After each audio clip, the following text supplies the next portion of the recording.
Hello and welcome to another shenanigans. This time we have the pleasure of watching submarine_M1 in the Musashi, Tier 9 Japanese battleship. Now the Musashi is probably arguably the most famous sister ship to one of the biggest line of battleships ever made, the Yamamoto class. And she has 18-inch guns or 460mm if you like that sort of money. Yeah. And Submarine M1 has a name I can actually say, so thank you very much.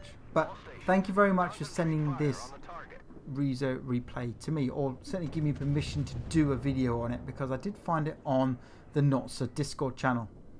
Check his channel out. It does great stuff for World of Warships, and you can join his Discord there and find loads. First salvo out, didn't quite catch what ship it was aiming at. Does he get a good hit? No, doesn't. But he and a number of others are trying to defend this flank. There's only about 4 of them over here. We've got the Zhao who's decided to bug out. There's a Missouri player. Good shout out to him because he also has an epic game helping Submarine M1 out, and some great banter. There's a Missouri, the enemy Missouri. He's now detected, but we know there's a DD over here, there's a cruiser over here, there's a Montana over here. How many ships have they sent this way? Oh my god, there's loads of them. Oh, almost, but I think he kind of deserved better. That Montana was showing a bit of a broadside. So the reason why I love this gameplay, because A, Submarine M1 has a great game, but B, he's very tactically aware. And there you are, that just shows you from the Missouri's radar how many ships are coming up this way. And there's a couple of cruisers there, including the Ibuki.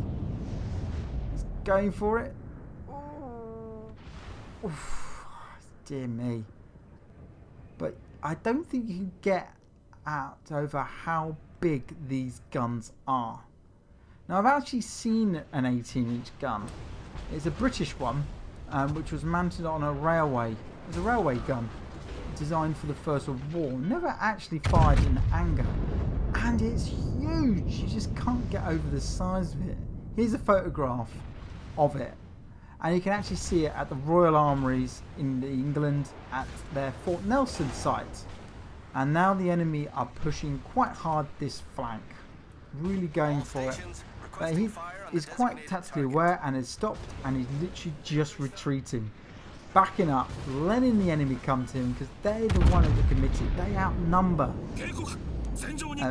Musashi, outnumber Submarine and his friends over here, and oof, that was a tight fit. And there's the Missouri, and it can't be a better position if you want to play this ship, because your guns, being 18-inch, 460, can overmatch any of the armour. So they're going to get penetrating hits regardless of what you hit. You do also get quite a lot of overpens, but you don't get any bounces, or very, very rarely. Come on, come on. Oof, I think you deserve better then. Just ducking out the way. So this series of battleships were the pride of the Japanese Navy. Oh, that Buffalo is showing a good old side again. The Kiev is causing problems. Oh, that deserves paddling this. Come on. And got him with a Citadel.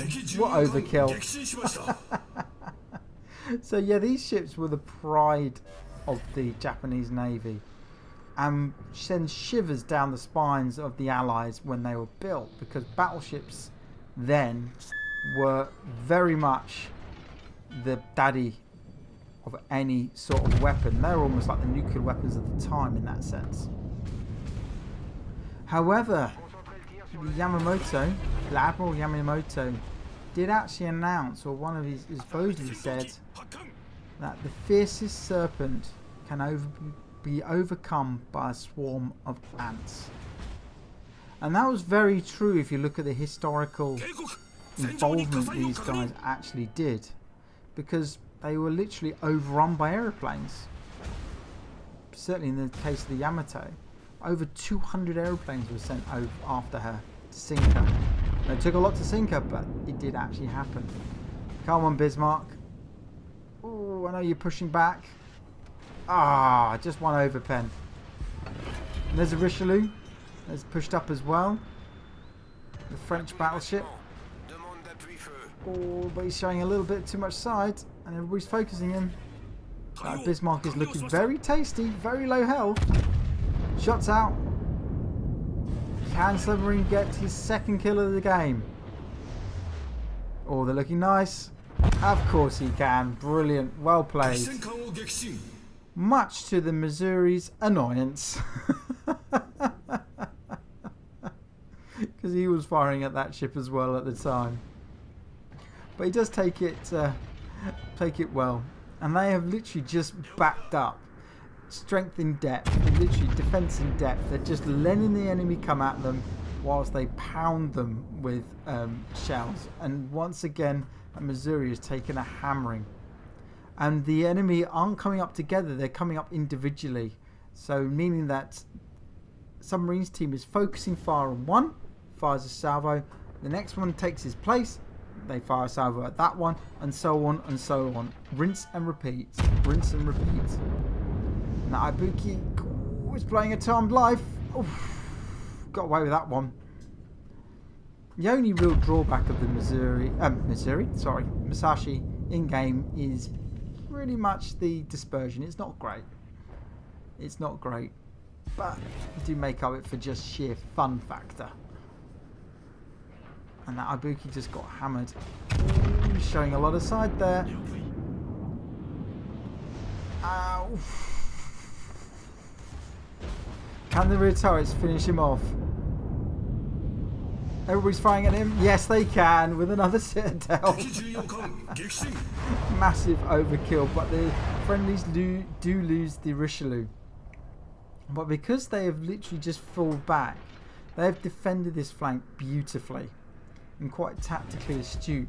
Both him and the Missouri have been in this section.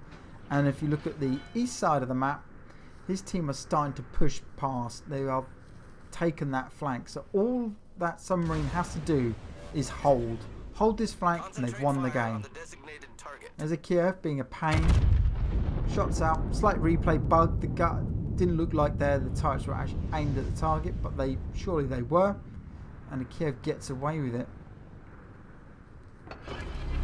So now repairs his damage, and pretty much after that engagement, him and the Missouri are full health, and they've taken out between them 3 or 4 ships. And look at the health of that guy. Not looking good.